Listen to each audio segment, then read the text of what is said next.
শুভ সন্ধ্যা। জগৎ কল্যাণ সংঘ আর্থ সামাজিক ও সাংস্কৃতিক সংঘ জগৎ কল্যাণ সংঘের সব সদস্য এবং সদস্যদের হার্দিক শুভেচ্ছা জানিয়ে আমি শুরু করছি আজকের দিনের এই আলোচনা। জগৎ কল্যাণ সংঘ আমাকে যে বিষয়টি তুলে ধরেছিল সে বিষয়টি জৈব প্রজাতি। আমি জগৎ কল্যাণ সংঘের সব সদস্যকে আন্তরিক শুভেচ্ছা জানাই আমাকে এই প্ল্যাটফর্ম দেওয়ার জন্য, আমাকে জৈব বৈচিত্র্য এবং তার সংরক্ষণ এই বিষয় নিয়ে কিছু বলার জন্য আমি জগৎ কল্যাণ সংঘের সব সদস্যদের হার্দিক শুভেচ্ছা জানিয়ে শুরু করছি আজকের আলোচনা।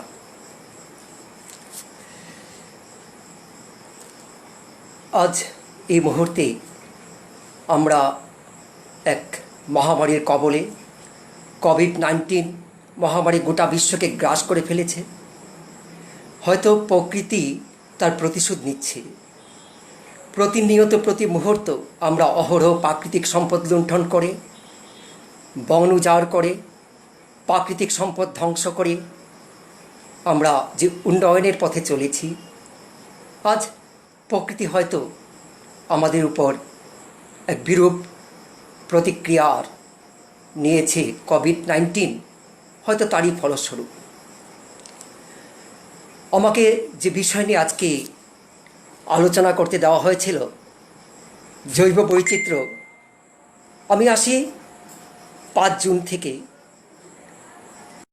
প্রতি বছর 5 জুন আমরা বিশ্ব পরিবেশ দিবস পালন করি। 2 বছর আগে থেকে আমি যদি শুরু করি, কারণ আজকের এই বিষয়ের প্রাসঙ্গিকতা আমি টেনে আনছি। 2018 সনে UNEP, United Nations Environmental Programme, ইউএনের একটি সংস্থা যে বিষয়টি তুলে ধরেছিল সেটি হলো প্লাস্টিক প্রদূষণ। প্রিয় দর্শক শ্রোতা, আমি জৈব প্রজাতি সংহারের কারণ এবং কিভাবে আমরা সংরক্ষণ করতে পারব বিশ্ব জৈব প্রজাতি, এই আলোচনার পর যদি আপনাদের কোনো প্রশ্ন থাকে আপনারা টেক্সটের মাধ্যমে আমার সঙ্গে যোগাযোগ করতে পারেন। আমি যথাসাধ্য চেষ্টা করব তার উত্তর দেওয়ার। এবার চলে যাই আমি 2018 সনের যে বিষয়বস্তু বিজ্ঞানীরা তুলে ধরেছিলেন, প্লাস্টিক প্রদূষণ। প্রতি বছর বিশ্ব পরিবেশ দিবসে UNEP, United Nations Environmental Programme একটি বিষয় নির্ধারণ করে। 2018 সনের যে বিষয় ছিল সে বিষয়টি হলো প্লাস্টিক প্রদূষণ। প্রতি বছর 8 মেট্রিক টন প্লাস্টিক সাগর মহাসাগরে আমরা ফেলে দিই। প্লাস্টিক, পলিমার, ব্যাকেলাইট, এই জৈবগুলি, এই রাসায়নিকগুলি সহজে পচে যায় না বা নষ্ট হয়ে যায় না। এই অপচনশীল যৌগ আমাদের পরিবেশকে দূষিত করে তুলছে। 2018 সনে বিজ্ঞানীরা এক ভয়াবহ তথ্য তুলে ধরেন যে প্রতি বছর 8 মেট্রিক টন প্লাস্টিক সাগর মহাসাগরে যোগ হয়। আমরা যদি এইভাবে প্লাস্টিক, পলিমার, ব্যাকেলাইট এই ধরনের যৌগ ব্যবহার করতে থাকি তাহলে এই পৃথিবী বাসের অযোগ্য হয়ে পড়বে। সম্প্রতি নরওয়ের উপকূলে এক তিমি মাছের পেট থেকে 30 কেজি প্লাস্টিক বের করা হয়। বিজ্ঞানীরা আশঙ্কা করেন যদি এইভাবে আমরা প্লাস্টিক, পলিথিন, পলিমার ব্যবহার করি, আগামী 10 বছরের মধ্যে সাগর মহাসাগরে যত সব জৈব উপাদান আছে, প্রাণী এবং উদ্ভিদ, সাগর মহাসাগরে সেই প্রাণী এবং উদ্ভিদের দ্বিগুণ পরিমাণে প্লাস্টিক ভেসে বেড়াবে সাগর বা মহাসাগরে।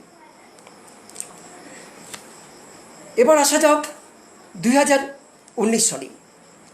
2019 সনে ইউনেপ যে বিষয় নির্ধারণ করেছিল, সেই বিষয়টি ছিল বায়ু প্রদূষণ।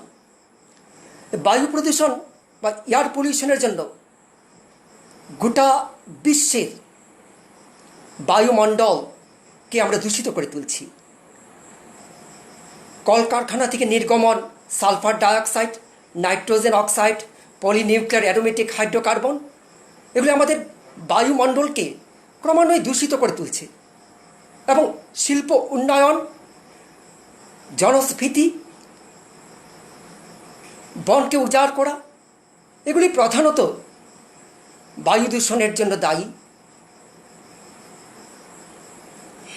বায়ু দূষণের জন্যেও অনেক প্রজাতি পৃথিবীর বুক থেকে নিশ্চিহ্ন হয়ে যাচ্ছে এবং তার জন্য প্রধানত দায়ী করা চলে চীনকে।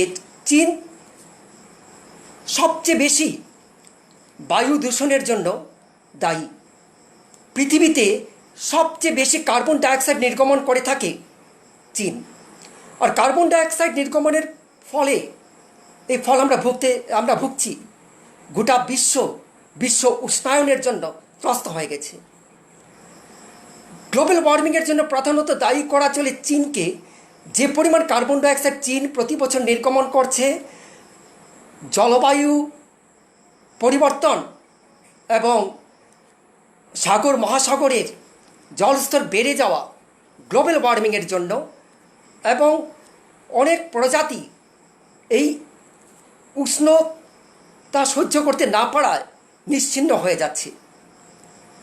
আমি এবছরের 5 জুনের বিষয়বস্তু তুলে ধরছি।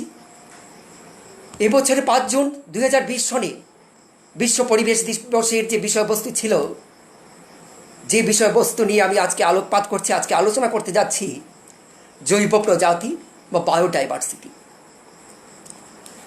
জৈব প্রজাতি এই শব্দটি ব্যাপক ব্যবহার করেন এডওয়ার্ড উইলসন। সেই জন্য এডওয়ার্ড উইলসনকে বলা হয় জৈব প্রজাতির জনক। আমি প্রথম আসি জৈব প্রজাতির সংজ্ঞা। জৈব প্রজাতি বলতে আমরা কি বুঝি? ক্ষুদ্র অণুজীব থেকে শুরু করে এই সংজ্ঞাটি দিয়েছিল CBD, convention on biological diversity. যে কনভেনশনটা হয়েছিল 1992 সনে বসুন্ধরা বৈঠকে। 1992 সনের এই কনভেনশন থেকে উঠে আসে প্রথম যে জৈব সম্পদ আমাদের রক্ষা করতে হবে। বিজ্ঞানীরা এক ভয়ঙ্কর আশঙ্কা মানব প্রজাতিকে দিয়েছেন, যদি জৈব সম্পদকে আমরা রক্ষা করতে না পারি, তাহলে এই পৃথিবীর মানব প্রজাতিকে টিকে থাকা দুষ্কর হয়ে দাঁড়াবে। এবছরের যে বিষয়বস্তু জৈব প্রজাতি, এর সংজ্ঞাটা যদি আমি এইভাবে বলি, সিবিডি যে সংজ্ঞা দিয়েছিল, এই সংজ্ঞাটি হলো এইরূপ: ক্ষুদ্র মাইক্রো অর্গানিজম, অণুজীব থেকে শুরু করে, এককোষী জীব থেকে শুরু করে এই বিশ্বের জৈব মণ্ডলে প্রাণী এবং উদ্ভিদ সব মিলে হলো আমাদের জৈব প্রজাতি। আমাদের এই বিশ্বে ধারণা করছেন বিজ্ঞানীরা 8.7 মিলিয়ন জৈব প্রজাতি আছে আমাদের এই জৈব মণ্ডলে। প্রথমে বলি জৈব মণ্ডল। এখন আসি জৈব মণ্ডল বলতে আমরা কি বুঝি। জৈব মণ্ডল হলো আমাদের পৃথিবীর 3টি মণ্ডল নিয়ে গঠিত: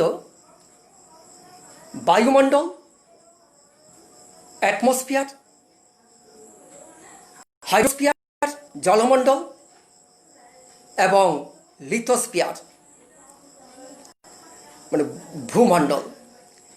এই 3টি মণ্ডল নিয়েই যে স্তর পর্যন্ত জীব বসবাস করতে পারে, এটাকে আমরা বলবো জৈবমণ্ডল। 1992 সনের আর্থ সামিট বসুন্ধরা বৈঠকের পর থেকেই বিশেষ গুরুত্ব দেওয়া হয় জৈব সম্পদকে রক্ষা করার এবং বিশ্বের মানুষকে জৈব সম্পদ বিষয়ে সচেতন করে তোলার উদ্দেশ্যে 22 মে বিশ্ব জৈব প্রজাতি দিবস পালন করার অঙ্গীকার করা হয় এবং বিশ্বের মানব সমাজকে জৈব প্রজাতি সম্পর্কে ওয়াকিবহাল করার উদ্দেশ্য নিয়ে সচেতন করার উদ্দেশ্যে প্রতি বছর 22 মে বিশ্ব জৈব প্রজাতি দিবস পালন করা হয়। আমাদের খাদ্য, বস্ত্র, বাসস্থান, ঔষধাদি সব কিছু আমরা পেয়ে থাকি জৈব প্রজাতি থেকে এবং জৈব প্রজাতি যাতে বিনষ্ট না হয়, জৈব প্রজাতিকে যদি যেন আমরা বাঁচিয়ে রাখতে পারি, সেজন্য অনেক পরিকল্পনা করা হয়েছে। আমরা গতকালকে 8 জুন আমরা বিশ্ববাসী ওশেন ডে পালন করি। যে কথাটা প্রসঙ্গটা আমি তুলে এনেছিলাম, প্লাস্টিক প্রদূষণ। এই প্লাস্টিক প্রদূষণের জন্য সাগর মহাসাগরের 200 প্রজাতি প্রাণী পৃথিবীর বুক থেকে নিশ্চিহ্ন হয়ে গেছে।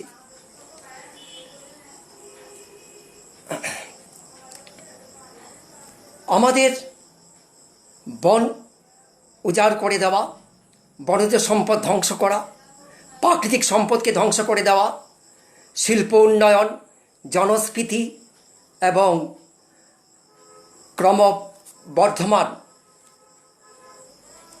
জনস্ফীতি আমাদের জীবমণ্ডলকে দূষিত করে তুলছে and our planet is drawing in plastic pollution. আমি এবার আসি কোভিড-19 লকডাউন প্রসঙ্গ এবং জৈব প্রজাতির সঙ্গে তার একটা সম্পর্ক তুলে ধরছি। কোভিড-19 লকডাউন এর পরিপ্রেক্ষিতে আমাদের আর্থ হিলিং হচ্ছে, মানে বায়ু প্রদূষণ কমে যাচ্ছে। আমাদের যে জলমণ্ডলকে আমরা দূষিত করে তুলেছিলাম, কোভিড-19 পর আমাদের জলমণ্ডলের দূষণের মাত্রা কমে গেছে, কারণ শিল্প বন্ধ হয়ে গেছে, কলকারখানা বন্ধ হয়ে গেছে। কলকারখানা বন্ধ হওয়ার দরুন কলকারখানা থেকে নির্গত বিষাক্ত গ্যাস বায়ুমণ্ডলকে দূষিত করতে পারছে না। কার্বন ডাইঅক্সাইডের মাত্রা কমে এসেছে। যানবাহন থেকে sulphur dioxide, nitrogen oxide, polynuclear aromatic hydrocarbon এবং স্মগ ফরমেশন, যেগুলি আমাদের বিশ্বের শহরাঞ্চলে স্মগ ফরমেশন হয়ে যেত, এই স্মগ ফরমেশন অনেকটা কমে এসেছে। কিন্তু আমি বলবো জৈব প্রজাতির জন্য কোভিড-19 লকডাউন খুব একটা লক্ষণ নয়। এই লকডাউনের জেরে চোরা শিকারীরা উৎপেতে ছিল এবং চোরা শিকারীরা আমাদের বনাঞ্চলে, আমাদের ন্যাশনাল পার্ক, জাতীয় উদ্যান, সেঞ্চুরি এবং বায়োস্ফিয়ার রিজার্ভে চোরা শিকারীরা অ্যাক্টিভ ছিল এবং হয়তো অনেক প্রজাতিকে চোরা শিকারীরা মেরে ফেলেছে। এর কিছু উদাহরণ আমরা পেয়েছি। দ্বিতীয়ত হলো কোভিড-19 লকডাউনের পর যে প্রকট সমস্যা দেখা দিচ্ছে, পিপিই, গ্লাভস এবং মাস্ক ব্যাপক পরিমাণে, যেগুলি হলো নন বায়োডিগ্রেডেবল। এই নন বায়োডিগ্রেডেবল পিপিই যেখানে সেখানে ফেলে দেওয়ার দরুন বর্জ্য পদার্থ এবং নন বায়োডিগ্রেডেবল ওয়েস্টের পরিমাণ অনেকাংশে বেড়ে গেছে এবং ধারণা করা হচ্ছে তার 10% আমাদের সাগর মহাসাগরে গিয়ে মিশছে। এবং পিপিই, গ্লাভস এবং মাস্ক যেগুলি নন বায়োডিগ্রেডেবল, লকডাউনে যে মাত্রায় ব্যবহার করা হয়েছে, অনেক জৈব প্রজাতির উপর তার বিরূপ প্রতিক্রিয়া লক্ষ্য করা গেছে। আমরা আসি একটা ক্রাইসিস নিয়ে, যে ক্রাইসিসকে আমরা বলবো গ্লোবাল ক্রাইসিস। মানে গ্লোবাল ক্রাইসিসটা হচ্ছে, তার মূল কারণ কিন্তু আমরাই এর জন্য দায়ী। এই গ্লোবাল ক্রাইসিসের ফলস্বরূপ আমরা জৈব সম্পদকে নিঃশেষ করে দিচ্ছি। উন্নত কৃষি ব্যবস্থা, শিল্প উন্নয়ন, জনস্ফীতি, বনজ সম্পদ উজাড় করে দেওয়া, এর ফলে কয়েক হাজার প্রজাতি উদ্ভিদ এবং প্রাণী পৃথিবীর বুক থেকে নিশ্চিহ্ন হয়ে গেছে। 100-রও বেশি সামুদ্রিক পাখি শুধুমাত্র প্লাস্টিক প্রদূষণের জন্য পৃথিবীর বুক থেকে নিশ্চিহ্ন হয়ে গেছে। হাওয়াই দ্বীপপুঞ্জের মঙ্ক সিল্ক নিয়ে গ্রিন পিসরাও আন্দোলন করছে এবং ভাবা হচ্ছে ব্যাপক পলিথিন এবং প্লাস্টিক ব্যবহারের দরুন মঙ্ক সিল্ক নিশ্চিহ্ন হওয়ার পথে।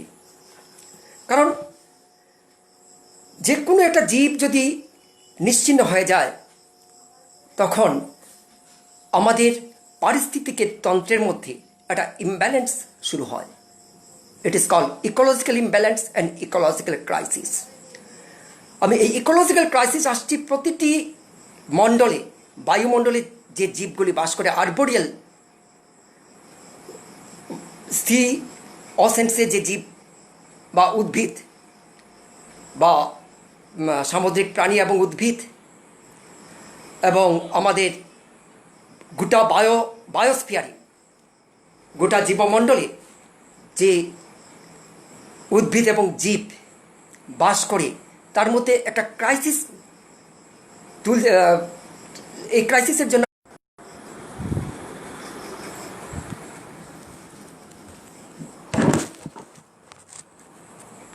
আমি দুঃখিত, যান্ত্রিক গোলযোগের জন্য একটু আলোচনায় একটু বিঘ্ন ঘটল।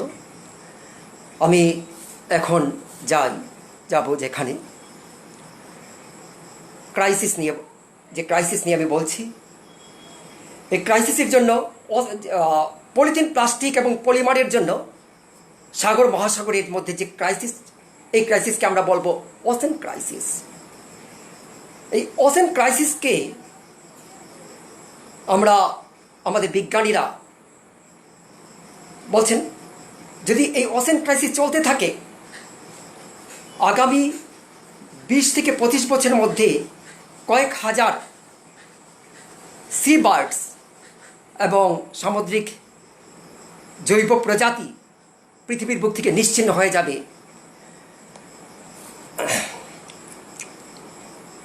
আমরা মানব প্রজাতি যে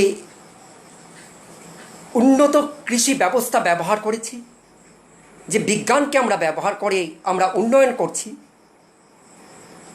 সে উন্নয়ন এবং তার ফল আমরা এখন ভুগছি। এবং আমরা কীভাবে ডেভেলপমেন্টকে আমরা কীভাবে সংজ্ঞা দেব?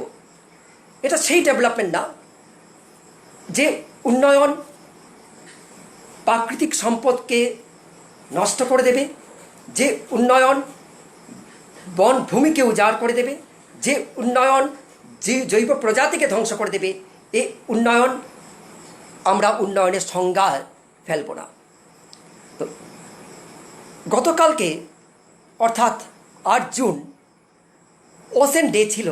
এই ওশেন ডেতে এই তথ্যগুলি উঠে এসেছে এবং এই চিন্তাভাবনায় উঠে এসেছে যে উন্নয়ন করতে হবে সাস্টেনেবল ওয়েতে, সামঞ্জস্যপূর্ণ উন্নয়ন, অর্থাৎ সহাবস্থান করে উন্নয়ন, অর্থাৎ ইকোলজিক্যাল ব্যালেন্স করে উন্নয়ন, অর্থাৎ খাদ্য শৃঙ্খল, ফুড চেইনকে বিঘ্ন না ঘটিয়ে যে উন্নয়ন আমরা করব, এটাই হবে যথার্থ উন্নয়ন।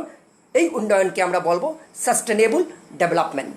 বা সাস্টেনেবল এনভায়রনমেন্টাল ডেভেলপমেন্ট এবং ইউনেপ ওশেন ডেতে গতকালকে এই বিষয়বস্তুটি তুলে ধরেছিল যে sustainable ocean development two halt ocean crisis. তো এবার আমি আসি যে আমরা উন্নত কৃষি ব্যবস্থার দরুন অনেক ধরনের রাসায়নিক সার এবং কীটনাশক ব্যবহার করে ফেলেছি। তো এটাকে কিন্তু আমরা গ্রিন এগ্রিকালচারের ভাষায় বলবো না। এগ্রিকালচার, সাস্টেনেবল এগ্রিকালচার বা সবুজ কৃষি, এই সবুজ কৃষিতে আমাদের যেতে হবে। গ্রিন এগ্রিকালচার বা সাস্টেনেবল এগ্রিকালচার, সাস্টেনেবল এগ্রিকালচার বলতে আমরা এইভাবে তার সংজ্ঞা দেব যে কৃষি ব্যবস্থা উন্নত কৃষি ব্যবস্থা হবে, মানুষের প্রয়োজন মেটাতে সক্ষম হবে, বাট মানুষের গ্রিড যেটা লোভ নয়, যে কৃষি ব্যবস্থা অন্য প্রজাতি ধ্বংস হয়ে যাবে না, এই ধরনের কৃষি ব্যবস্থাকে সবুজ কৃষি ব্যবস্থা চিন্তাভাবনা আমাদের করতে হবে। এই সবুজ কৃষি ব্যবস্থার মাধ্যমেই আমরা উন্নয়ন করতে পারবো। এটাই হবে সবুজ কৃষি বা সবুজ অর্থনীতি। এই সবুজ অর্থনীতির চিন্তাভাবনা আমাদের করতে হবে। জৈব প্রজাতিকে সংহার করে নয়, বনকে ধ্বংস করে নয়, মরুভূমি বানিয়ে নয়। এবং আমরা দীর্ঘদিন যে ট্র্যাডিশনাল কৃষি ব্যবস্থায় ছিলাম, কৃষি ব্যবস্থার দরুন অনেক জৈব প্রজাতি পৃথিবীর বুক থেকে নিশ্চিহ্ন হয়ে গেছে। এবং 1962 সনে র্যাকেল কার্সন দেখিয়েছেন তার একটা বইয়ে সাইলেন্ট স্প্রিং, নীরব বসন্ত, শুধুমাত্র কৃষি ব্যবস্থার দরুন উন্নত কৃষি ব্যবস্থা যেটাকে আমরা দীর্ঘদিন ধরে বলে আসছি, এই উন্নত কৃষি ব্যবস্থার ফলে আমরা ব্যবহার করে নিয়েছি কীটনাশক, ডিডিটি, বিএইচসি, ম্যালাথায়ন, প্যারাথায়ন। এই কীটনাশকগুলির জন্য র্যাকেল কার্সন তার সাইলেন্ট স্প্রিং বইতে দেখিয়েছেন 1662 প্রজাতির পাখি, সামুদ্রিক পাখি পৃথিবীর বুক থেকে নিশ্চিহ্ন হয়ে গেছে।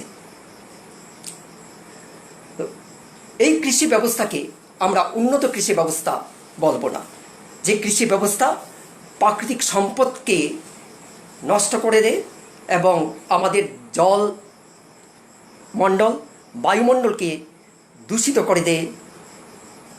আমাদের নদী, সাগর, মহাসাগরে জল সম্পূর্ণ রকম দূষিত হয়ে গিয়েছিল। এই উন্নত কৃষি ব্যবস্থা যেটা আমরা দীর্ঘদিন ধরে বলে আসছি, সেটা উন্নত কৃষি ব্যবস্থা নয়। জৈব প্রজাতি টিকিয়ে রাখা আমাদের স্বার্থে একান্ত অপরিহার্য। আমাদের খাদ্য, আমাদের বস্ত্র, আমাদের বাসস্থান, আমাদের ঔষধাদি সব কিছু আমরা পেয়ে থাকি জৈব বৈচিত্র্য থেকে। এখন জৈব বৈচিত্র্যের কারণগুলি প্রথম যেটা বললাম আমি, একমাত্র হলো উন্নত অসামঞ্জস্যপূর্ণ কৃষি ব্যবস্থা যেটা আমরা দীর্ঘদিন ধরে করে আসছি। এই কৃষি ব্যবস্থার কৃষি নীতি বদলাতে হবে। সরকারেরও উচিত একটা কৃষি নীতি ধার্য করা, একটা ব্লুপ্রিন্ট রিপোর্ট বানানো কৃষি নীতির উপর। এই নীতিগুলি এইভাবে হবে: জৈব রাসায়নিক সার ব্যবহার করা, বায়োডিগ্রেডেবল ওয়েস্টকে ব্যবহার করে আমরা বায়োপেস্টিসাইড ব্যবহার করতে পারি, যেগুলি সবুজ অর্থনীতি এবং সবুজ কৃষি ব্যবস্থার আওতায় আনা হবে। আমরা 2 নম্বর যে কারণ তুলে ধরব জৈব প্রজাতি ধ্বংসের, সেটি হলো ডিফরেস্টেশন। ডিফরেস্টেশন অর্থাৎ বনভূমি উজাড় করে দেওয়া। বনভূমি উজাড় করে দেওয়ার সুবাদে প্রচুর পরিমাণে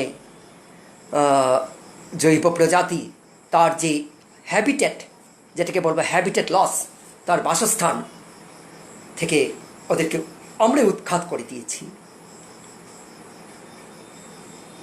শিল্প উন্নয়ন, যে শিল্প উন্নয়নের দরুন আমাদের জলমণ্ডলের জৈব প্রজাতি সংহার বা নিশ্চিহ্নের মুখে,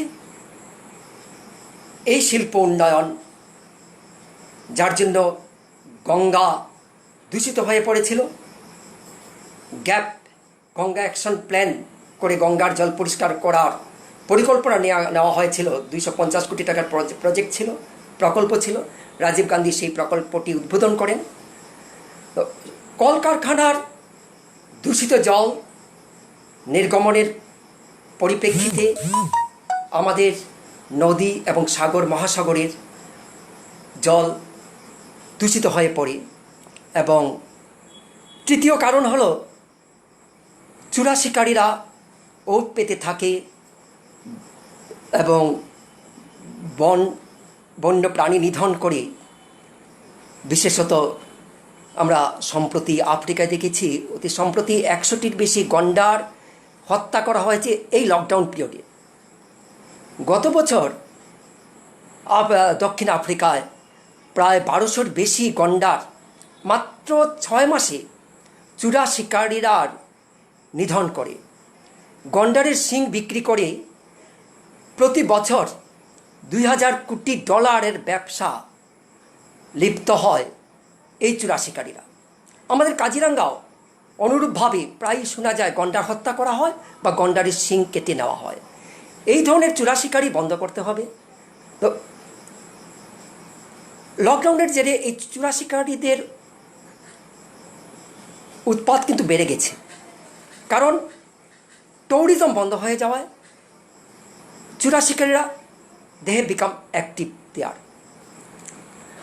rhino horn, one horn rhino, যেটাকে যে প্রজাতিকে বলা হয় কাজিরাঙ্গার এন্ডেমিক প্রজাতি, এন্ডেমিক স্প্যাসিস, এই রাইনো হর্ন প্রায় চোরা শিকারীরা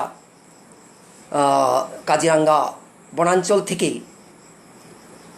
নিয়ে ব্যবসা করে বিক্রি করে দেয়।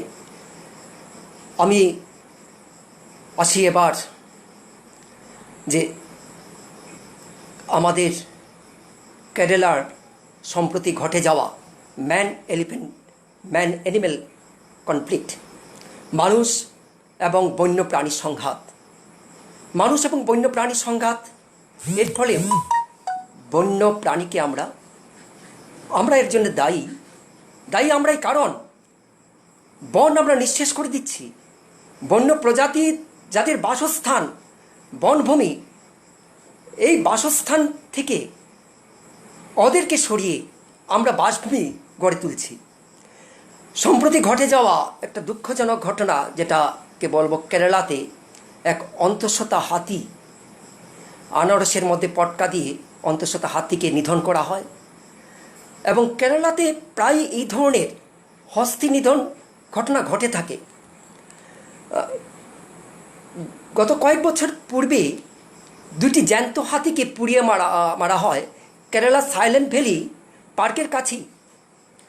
কেরালাতে আরেকটি ঘটনা আমরা যেটা 2010 পর্যন্ত ছিল, পরে এটা বন্ধ করা হয়েছে। কেরালাতে এক ধরনের বানর প্রজাতি থাকে যেটাকে বলে মার্মোসেট মাঙ্কি। এই মার্মোসেট মাঙ্কি কেরালার সাইলেন্ট ভ্যালিতে দেখা যায়। মার্মোসেট মাঙ্কি এর মাংস, এই ধরনের প্রজাতির বানরের মাংস বাজারে খুব বিক্রি হতো। সাইলেন্ট ভ্যালি এই আন্দোলন করার ফলে মার্মোসেট বানর হত্যা বন্ধ করা সম্ভব হয়েছে। তো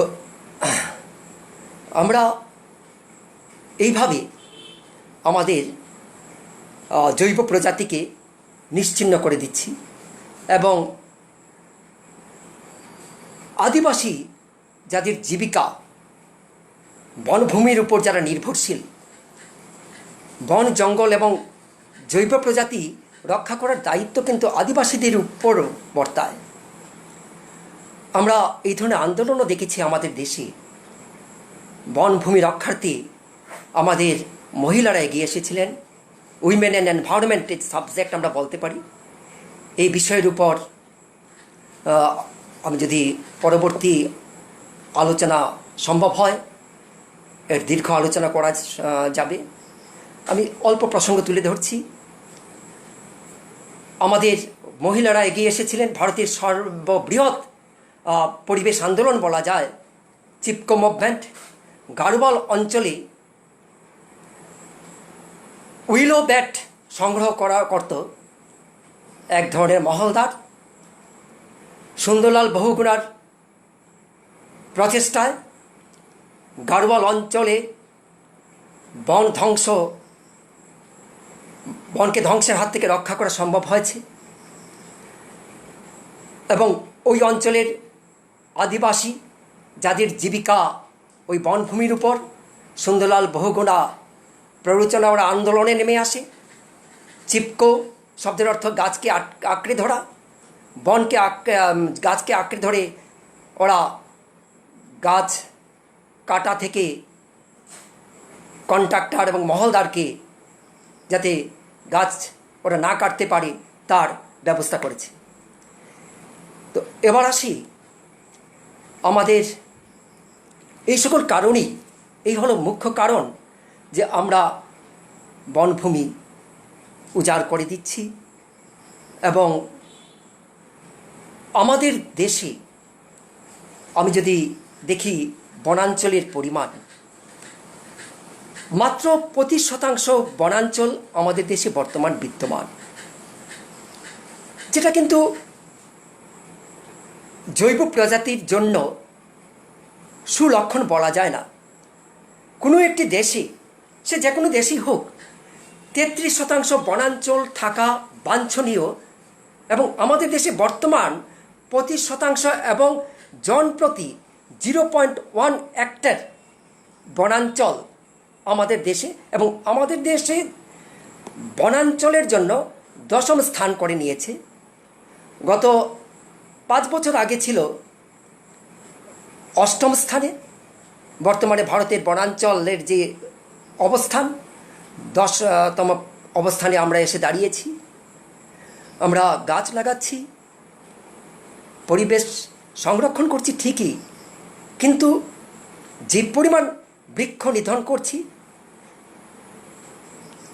ঠিক সেই পরিমাণ বন সৃজন হচ্ছে না, এবং বন সৃজন না হওয়ার দরুনই জৈব প্রজাতিগুলি নিশ্চিহ্ন হয়ে যাচ্ছে। জৈব প্রজাতিকে আমরা ধ্বংস মুখে ঠেলে দিচ্ছি। আমি আরেকটি যে প্রসঙ্গ তুলে ধরছি এখানে, এই প্রসঙ্গটি হলো যে জৈব প্রজাতি ধ্বংসের আরেকটি মুখ্য কারণ হিউম্যান সেটেলমেন্ট, অর্থাৎ আমাদের বাসস্থান, যেটা মোটেই সামঞ্জস্যপূর্ণ বাসস্থান নয়, আনসাস্টেনেবল হিউম্যান সেটেলমেন্ট। তো বন, জঙ্গল এবং বায়োস্ফিয়ার রিজার্ভ, ন্যাশনাল পার্ক, জাতীয় উদ্যান, সেঞ্চুরি, যেসব বনাঞ্চলে কোনোভাবেই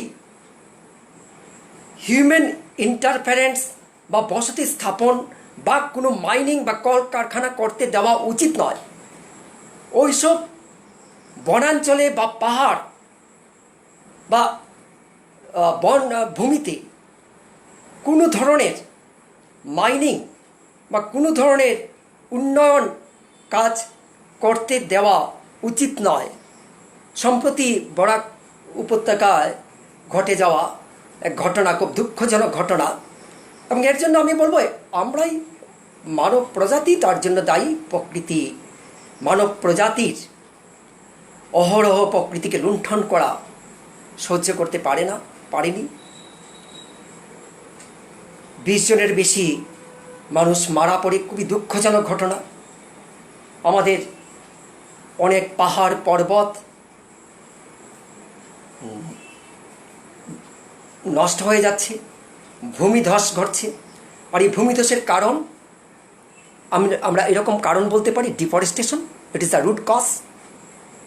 পাহাড় পর্বত এবং থেকে গাছ কেটে ফেলা, তার দরুন সয়েল ইরোশন হয়ে যাচ্ছে, ভূমিধস হচ্ছে, এবং মানুষ তার বাসস্থানকে যদি উপযুক্ত বাসস্থান গড়ে তুলতে না পারে, তাহলে প্রকৃতি তার ব্যবস্থা নিতে পারে। এবং ওই দিকটা আমাদের সচেতন হতে হবে। সরকারকে এই ধরনের এবং অন্যান্য সামাজিক সংস্থাগুলিকেও এই ধরনের পরিকল্পনা নিয়ে এগিয়ে আসতে হবে।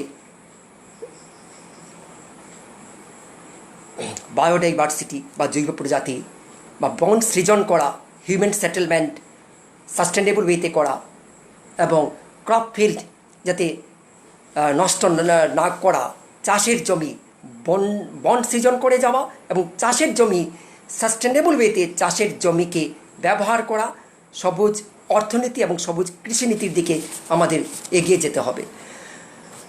তো বায়োডাইভার্সিটি রক্ষার্থে আমাদের দেশে এই ধরনের আরও কিছু আন্দোলন চলছিল, যারা করছিল, যেমন কেরালা শাস্ত্র সাহিত্য পরিষদ। আমি এখানে আরেকটা প্রসঙ্গ তুলে ধরছি যে আমাদের জৈব প্রজাতি ধ্বংস হওয়ার আরেকটা মুখ্য কারণ হলো setting up of hydro Electric power project. বড় বড় ড্যাম করে জৈব প্রজাতিকে সংহার করা হচ্ছে। এই ধরনের বড় ড্যাম, বিগ ড্যাম, যে বিগ ড্যাম করা হয়েছিল মহারাষ্ট্র, গুজরাট এবং মধ্যপ্রদেশ, 3টি এলাকায় বিদ্যুৎ সরবরাহের জন্য সর্দার সরোবর প্রকল্প হাতে নিয়েছিল সরকারের পক্ষ থেকে। ওয়ার্ল্ড ব্যাংক এটাকে ফাইন্যান্স করেছিল এবং এই প্রকল্পটি ধরুন ওই এলাকায় কয়েক হাজার জৈব প্রজাতি ধ্বংস হয়ে যেত। মেধা প্যাটেকার নর্মদা বাঁচাও আন্দোলন শুরু করে এনভায়রনমেন্টাল ইম্প্যাক্ট অ্যাসেসমেন্ট করা হয় এবং নর্মদা বাঁচাও আন্দোলনের পরিপ্রেক্ষিতে সর্দার সরোবর 30টি ছোটো ড্যাম, 30টি বড় ড্যাম এবং 3000টি বড় ড্যাম করা থেকে বিরত রাখা গেছে। তেহরি ড্যাম, কেরালা শাস্ত্র সাহিত্য পরিষদ যে আন্দোলন করেছে সাইলেন্ট ভ্যালি নিয়ে, সাইলেন্ট ভ্যালিতে NHPC National Hydro Electric Power Corporation ওরা একটা বৃহৎ ড্যাম প্রকল্পের সিদ্ধান্ত নিয়েছিল। কেরালা শাস্ত্র সাহিত্য পরিষদ এতে বাধা দেয় এবং উপযুক্ত এনভায়রনমেন্টাল ইম্প্যাক্ট অ্যাসেসমেন্ট ছাড়া যাতে এই ধরনের পরিকল্পনা না করা হয় তার জন্য ওরা এগিয়ে এসেছিল। আমি এখন আসি আমাদের আসামের বনাঞ্চল। আমাদের বনাঞ্চল দ্রুত হ্রাস পাচ্ছে। আমাদের বরাক উপত্যকায় বড়াইল রেঞ্জ, এটাকে একটা অভয়ারণ্য গড়ে তোলা যেত। তার জন্য উপযুক্ত পদক্ষেপ, উপযুক্ত ব্লুপ্রিন্ট রিপোর্ট তৈরি করা যেত। বড়াইল বনাঞ্চলে 8 ধরনের বানর পাওয়া যায়। এছাড়া বন্য হস্তি এবং লিওপার্ড। বড়াইল বনাঞ্চলে অনেক ধরনের অর্কিডও পাওয়া যায়, এগুলিকে সংরক্ষণ করা প্রয়োজন। আমি আমাদের করিমগঞ্জ জেলায় সনবিলের কথা তুলে ধরতে পারি। সনবিলকে রক্ষা করা আমাদের কর্তব্য, আমাদের দায়িত্ব। এখানে অনেক প্রকার জৈব প্রজাতির বাসভূমি, এখান থেকে অনেক রেভিনিউ সরকার আর্ন করতে পারত সনবিল থেকে। আমাদের বড়াইল অভয়ারণ্য যদি করা হয়, বড়াইল অভয়ারণ্য থেকে আমরা যেটাকে বলছি ইকো ট্যুরিজম করি। ইকো ট্যুরিজম, এবার আসি ইকো ট্যুরিজম নিয়ে আমি 2-1টা কথা বলছি। এই ধরনের প্রকল্প যদি করা সম্ভব হয়, আমরা যে ট্যুরিজম করি, এই ট্যুরিজমের জন্য যে রেভিনিউ আসে, এই রেভিনিউ দিয়ে আমরা কিন্তু বনজ সম্পদকে রক্ষা করতে পারতাম। ইকো ট্যুরিজম তার সুবাদে সনবিল এবং বড়াইল অভয়ারণ্যের অনেক মানুষ উপকৃত হতো। তার রেভিনিউ থেকে ওই এলাকার জৈব প্রজাতিকে সংরক্ষণ করা সম্ভব হতো, সনবিলকে রক্ষা করা যেত, বড়াইল অভয়ারণ্যকে রক্ষা করা যেত। আমি আসি যে খাদ্য শৃঙ্খল আমরা নষ্ট করে দিচ্ছি, তার এই কারণগুলি আমি ব্যাখ্যা করে গেছি। এখন আসামের কিছু আরেকটি বনাঞ্চল যেটাকে বলি দিহিং পাটকাই। দিহিং পাটকাইকে বলা হয় অ্যামাজন ইন আসাম, আসামের অ্যামাজন বলা হয় দিহিং পাটকাইকে। দিহিং পাটকাই কোল ইন্ডিয়া লিমিটেড দীর্ঘদিন ধরে কোল মাইনিং চালিয়ে যাচ্ছে। হয়তো তারা খুব সম্ভবত গ্রিন রিপোর্ট অর্থাৎ প্রজেক্ট রিপোর্ট বা ইম্প্যাক্ট অ্যাসেসমেন্ট স্টাডি করে প্রকল্পের রিপোর্টটা মিনিস্ট্রি অফ এনভায়রনমেন্ট অ্যান্ড ফরেস্টের কাছ থেকে পেয়েছে কিনা আমি এ ব্যাপারে কিছু বলতে চাইছি না, একটু সন্দেহ আছে আমার। দিহিং পাটকাইয়ে এই ধরনের কোল মাইনিং নিষিদ্ধ করা উচিত, কারণ আসামের অ্যামাজন বনাঞ্চলকে ধ্বংস করে দেওয়া হবে যদি দিহিং পাটকাইয়ে এই ধরনের মাইনিং বা কয়লা খনন কার্য চলতে থাকে। তো আমাদের আসামে 5টি জাতীয় উদ্যান, 18টি ন্যাশনাল পার্ক, এগুলিকে আমাদের রক্ষা করায় এগিয়ে আসতে হবে এবং আর্থসামাজিক সংস্থাগুলি যাতে এই ব্যাপারে উদ্যোগ নেয়, তাহলে আমাদের এই বনভূমিকে রক্ষা করা সম্ভব হবে। এবার আমি যে বিষয়টি তুলে ধরছি,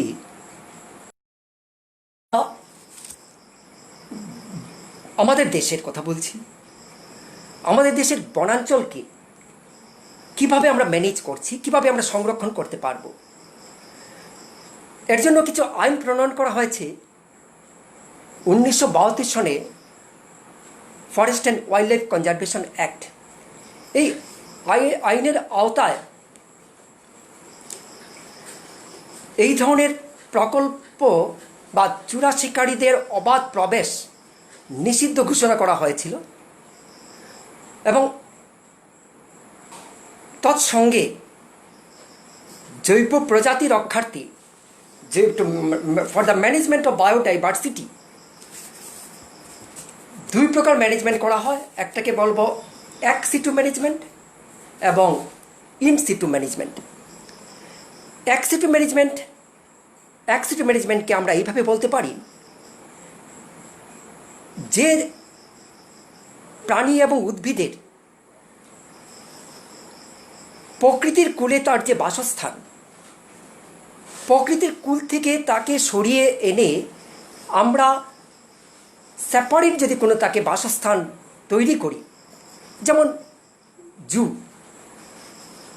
বোটানিক্যাল গার্ডেন, জিন ব্যাংক, সিড ব্যাংক, এগুলিকে আমরা বলতে পারবো এক্স সিটু ম্যানেজমেন্ট। তো জিন ব্যাংকের জন্য এখন যে প্রজাতিগুলি লুপ্তপ্রায়, এই লুপ্তপ্রায় প্রজাতিগুলির জন্য জিন ব্যাংক একটা অপরিহার্য রোল প্লে করে। তো এই উদ্যোগগুলি আমাদের ভাবতে হবে।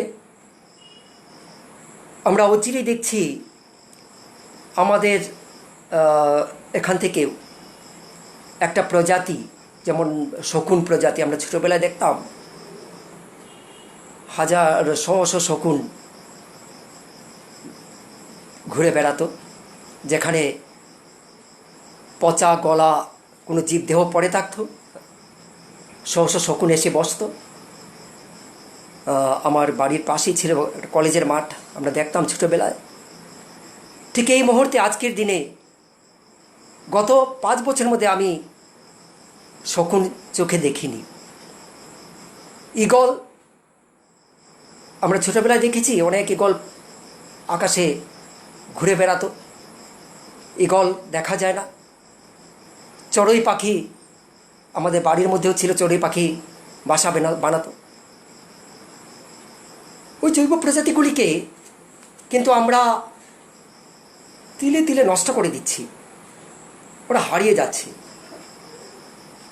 শকুন ভাবা হচ্ছে ডাইক্লোফেনের জন্যই শকুন হয়তো নিশ্চিহ্ন হয়ে যাচ্ছে।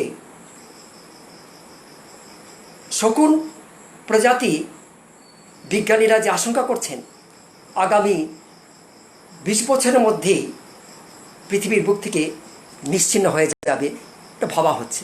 তো এ নিয়ে একটু কাজ করছে BNHS, Bombay natural historical society. ওরা শকুন প্রজাতিকে সংরক্ষণের জন্য এবং জিন ব্যাংক প্রিজার্ভ করার জন্য শকুন প্রজাতিকে কাজ করে যাচ্ছে। এটা গেল আমাদের ex-situ management for the conservation of our biodiversity, আমাদের জৈব প্রজাতি রক্ষার্থে ex-situ ম্যানেজমেন্ট কি। আমরা দ্বিতীয় আসি in-situ management.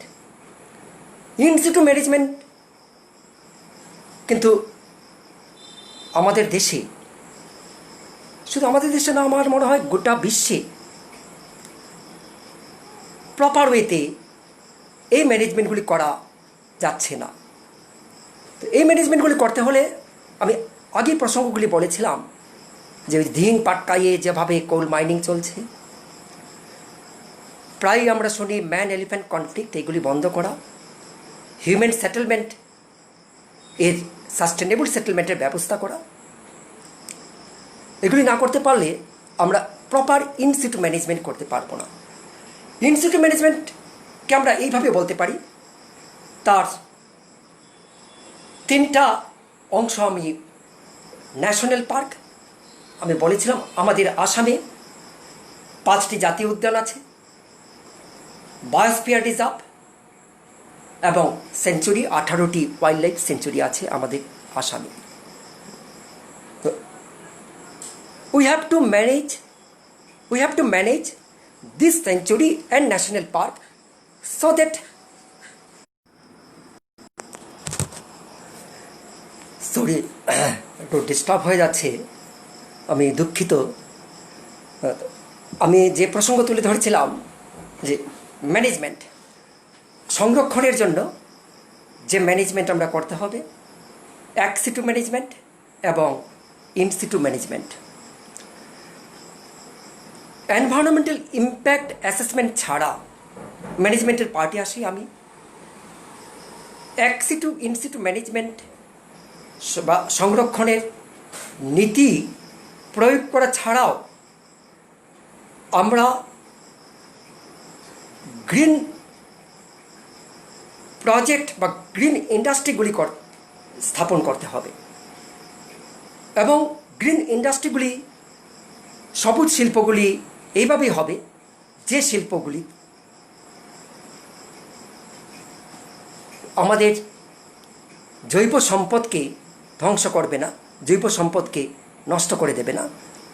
So we have to go back to nature, we have to depend on nature. তার তৎসঙ্গে আমাদের বদলাতে হবে জীবনশৈলী, অর্থাৎ আমরা যেভাবে যে লাইফস্টাইল, এই লাইফস্টাইলের যেভাবে আমরা চলছি, এই লাইফস্টাইলকে আমরা বদলে ফেলতে হবে থ্রো নন বায়োডিগ্রেডেবল ওয়েস্ট। এই নন বায়োডিগ্রেডেবল ওয়েস্টের ব্যবহার বন্ধ করে বায়োডিগ্রেডেবল ওয়েস্টগুলিকে আমাদের ব্যবহার করতে হবে।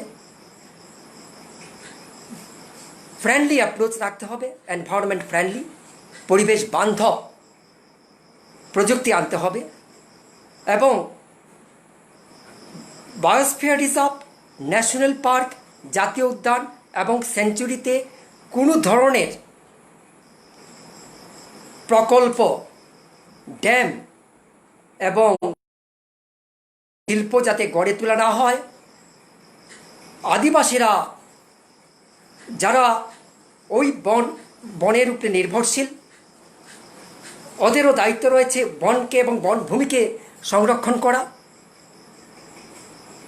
এবং আমরা আমাদের লাইফস্টাইলকে যদি লেবেলিং একটা করতে চাই, এইভাবে আমরা লেবেলিং করতে হবে। তার জন্য জনসচেতনতার প্রয়োজন, যেটাকে আমি বলবো ইকো লাইফস্টাইল। আমরা ইকো ট্যুরিজম করি, ইকো ট্যুরিজমের সঙ্গে সঙ্গে ইকো লাইফস্টাইলে থাকতে হবে, ইকোসিস্টেমের উপর নজর দিতে হবে, যাতে ইকোসিস্টেমকে বা ফুড চেইনকে, খাদ্য শৃঙ্খলকে যাতে কোনো রকম তার বিঘ্ন না ঘটে এই ধরনের প্রযুক্তি এবং প্রকল্প নিয়ে আমরা এগিয়ে আসতে হবে। সবুজ অর্থনীতি এবং সবুজ প্রকল্প নিয়ে আমাদের জৈব বৈচিত্র্যকে, জৈব সম্পদকে রক্ষা করতে হবে। তাহলে এক ভয়ঙ্কর বিপদ হয়ে দাঁড়াবে গোটা মানব সমাজের, এবং আমরা আগামী দিনে হারিয়ে ফেলব আমাদের জৈব সম্পদ, আমাদের জৈব প্রজাতি। আমাদের অসেনকে রক্ষা করতে হবে, সাগর মহাসাগরকে রক্ষা করতে হবে। কারণ এই অসেনে যে ইকো ট্যুরিজম, এখনও ইকো ট্যুরিজমকে যথার্থভাবে সাগর মহাসাগরের উপকূলে ইকো ট্যুরিজমের কোনো পরিকল্পনা নেওয়া হয়নি। এই ইকো ট্যুরিজমের পরিকল্পনা নেওয়া একান্ত প্রয়োজন। আমি আবার বলছি, সরকারের কাছে, আর্থ সামাজিক সাংস্কৃতিক সংস্থার কাছে, যারা এই বিষয়গুলি নিয়ে কাজ করছে, ওদের কাছে অনুরোধ রাখব যে শুধু সরকার একা নয়, আর্থ সামাজিক সংস্থাও এগিয়ে আসতে হবে। মানুষকে তার লাইফস্টাইলকে বদলে ফেলতে হবে, পরিবেশ নিয়ে ভাবতে হবে, সাগর মহাসাগরে ইকো ট্যুরিজমের ব্যবস্থা করতে হবে। ইকো ট্যুরিজম বলতে আমি এটাই বলছি, এখানে ইকো লেবেলিং যে প্রোডাক্ট, যে প্রোডাক্টগুলি আমরা ব্যবহার করব, পলিথিন, প্লাস্টিক, এগুলি যেন আমরা সাগর মহাসাগরে না ফেলি। যেগুলি আমরা ট্যুরিজম না, ইকো ট্যুরিজমের আওতায় আনতে হবে। সাগর মহাসাগরকে যেন একটা বর্জ্য স্তূপে গড়ে তুলতে না পারি। কারণ এই সাগর মহাসাগর পৃথিবীর ভূ উষ্ণায়ন, গ্লোবাল ওয়ার্মিংয়ের একটা বড় ভূমিকা, বড় পদক্ষেপ নেয়। কার্বন ডাইঅক্সাইড শোষণ করে নেয় সাগর মহাসাগর। যদি সাগর মহাসাগরের জলে বর্জ্য পদার্থ বাড়তে থাকে, সাগর মহাসাগরের মধ্যে ডিও বা ডিজলভ অক্সিজেনের মাত্রা কমে যাবে। ডিগ্রেডেবল বা বায়োডিগ্রেডেবল বা নন বায়োডিগ্রেডেবল, যেটাকে আমরা বলি biological oxygen demand, chemical oxygen demand বেড়ে যাবে। ডিজলভ অক্সিজেন, দ্রবীভূত অক্সিজেনের মাত্রা কমে যাবে। তো এই সাগর মহাসাগরগুলিকে নিয়ে আমাদের ভাবতে হবে যদি ভূ উষ্ণায়ন আমরা ঠেকাতে হয়। কারণ গ্লোবাল ওয়ার্মিংয়ের জন্য অনেক জৈব প্রজাতি পৃথিবীর বুক থেকে নিশ্চিহ্নের পথে। আর্কটিক এবং অ্যান্টার্কটিকা যে বরফের স্তূপ, এই বরফগুলি গলতে শুরু করেছে, সাগর মহাসাগরের উচ্চতা বাড়ছে। তো গ্লোবাল ওয়ার্মিংকে আমাদের ঠেকাতে হবে যদি আমরা জৈব প্রজাতিকে বাঁচিয়ে রাখতে চাই। এছাড়া 3 বিলিয়ন পিপুল মানুষ সমুদ্র এবং সামুদ্রিক উদ্ভিদ এবং জীবের উপর নির্ভরশীল। তো সমুদ্রকে বা ওশেনকে আমরা বলতে পারি planets may be called another living planet বলা যায়, প্ল্যানেটস অফ লিভিং বলা যায়। তো আমাদের জৈব প্রজাতি ধ্বংসের এই কারণগুলি আমি বিস্তারিতভাবে বললাম, এবং সংরক্ষণের উপায়গুলি আমি আলোকপাত করেছি। কিভাবে আমরা জৈব প্রজাতিকে সংরক্ষণ করতে পারি। আমাদের দূষণ তো ঠেকাতেই হবে, বায়ু দূষণ, জল দূষণ এবং ভূ উষ্ণায়ন, এগুলিকে ঠেকাতে হবে। আমরা যে ইকো লেবেলিং প্রোডাক্ট, এই প্রোডাক্টগুলিকে আমাদের কনজিউমারিজমের চিন্তাভাবনাকে যদি আমরা খানিকটা পরিবর্তন করি, তাহলে আমরা জৈব প্রজাতি সংরক্ষণ করতে সক্ষম হব। আমাদের সরকার স্মার্ট সিটি লঞ্চ করতে চলেছেন। It is a very good step. তবে স্মার্ট সিটিকে সঙ্গে আমি অনুরোধ রাখব আমাদের ভারত সরকারের কাছে যে ইকো সিটি, প্রতিটি সিটিকে স্মার্ট ইকো সিটি যাতে যেন করা হয়। তো স্মার্ট ইকো সিটিকে একটা ব্লু প্রিন্ট রিপোর্ট আমরা তৈরি করতে পারি, এই স্মার্ট সিটির ব্লুপ্রিন্ট রিপোর্ট, কিভাবে একটা স্মার্ট সিটি, স্মার্ট ইকোসিটি করা যায়। স্মার্ট ইকোসিটি তার অর্থ হলো সামঞ্জস্যপূর্ণ সেটেলমেন্ট, সামঞ্জস্যপূর্ণ উন্নয়ন, without affecting the ecosystem, without affecting the life of, without affecting biodiversity and without affecting all sorts of flora and fauna. খাদ্য শৃঙ্খলকে নষ্ট করে কোনো উন্নয়ন, আমরা উন্নয়ন বলবো না। এই উন্নয়ন আমাদের জৈব প্রজাতিকে সংহার করবে, আমাদের পৃথিবীকে ধ্বংস করবে, আমাদের মানব প্রজাতিকে ধ্বংস করে দেবে। আমাদের আসামের কিছু তথ্য এখানে আমি তুলে ধরছি যে আসামের জৈব প্রজাতি, eco settlement, eco lifestyle, eco tourism, তৎসঙ্গে বনাঞ্চলে, আসামের বনাঞ্চলে যেসব জৈব প্রজাতি আছে, ওই জৈব প্রজাতির যেমন একটা লিস্ট আমি এরকমভাবে বলতে পারি। আসামে ফ্লাওয়ারিং প্ল্যান্টস আছে 3017 রকমের, বন্য অর্কিড 193 ধরনের বন্য অর্কিড পাওয়া যায় আসামে, 42 প্রজাতির বাঁশ,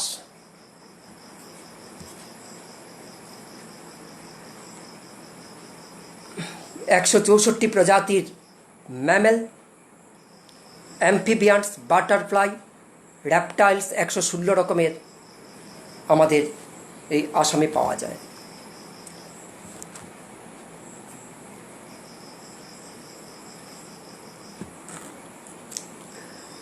সুতরাং জৈব প্রজাতি এবং জৈব সম্পদ রক্ষার্থে আমাদের সবাইকে এগিয়ে আসতে হবে এবং আমাদের বনাঞ্চল, বনভূমি সংরক্ষণে আর্থ সামাজিক সংস্থাগুলিকে এগিয়ে আসতে হবে। We want smart city plus eco city, তাহলে আমাদের জৈব প্রজাতির সংরক্ষণ করা সম্ভব হবে। দিহিং পাটকাইয়ের উপর অতি সত্বরই নজর দিতে হবে এবং ইকো ফ্রেন্ডলি লাইফস্টাইল, এবং আমরা নতুন একটা অডিট, যেটাকে বলি ISO 14000, এই ধরনের অডিট সব শিল্পী ইমপ্লিমেন্ট করে শিল্প উন্নয়ন করতে হবে। আমি এই বলে আমার বক্তব্য এখানে শেষ করছি। আমি ধন্যবাদ জানাই আর্থ সামাজিক সংগঠন যারা আমাকে আজকে জৈব প্রজাতি সম্পর্কে বলতে দিয়েছে। ধন্যবাদ জানিয়ে আমি আজকে বক্তব্য এখানে শেষ করছি।